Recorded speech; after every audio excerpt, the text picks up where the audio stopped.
আসসালামু আলাইকুম সবাইকে। শুভ সকাল। দেখেন সকালের আবহাওয়াটা কত সুন্দর। তো হঠাৎ করে হাসবেন্ড আমাকে ফোন দিয়ে বলল, "তুমি রেডি হও, আমরা একটা জায়গায় যাব।" তো শুনে তো আমি বিছানা থেকে উঠলাম লাফাইতে লাফাইতে।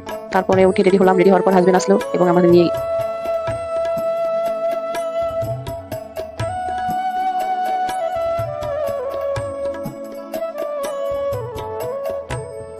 দেন তিনজনে মিলে আমরা বের হলাম। আসলে আজকের আকাশটা অনেক সুন্দর, তাই না? তো হঠাৎ দেখলাম আমাদের নিয়ে আসলো একটা বাজারে। তো বাজারটা আমাদের চেনা। দেখলাম এটা ভূতপল্লীতে নিয়ে আসছে খাওয়ানোর জন্য। তো বন্ধুরা, সারপ্রাইজটা আমাকে দিল। কেমন হয়েছে আপনারা বলুন কমেন্টে। আমি তো মহা খুশি। আপনারা তো খুশি?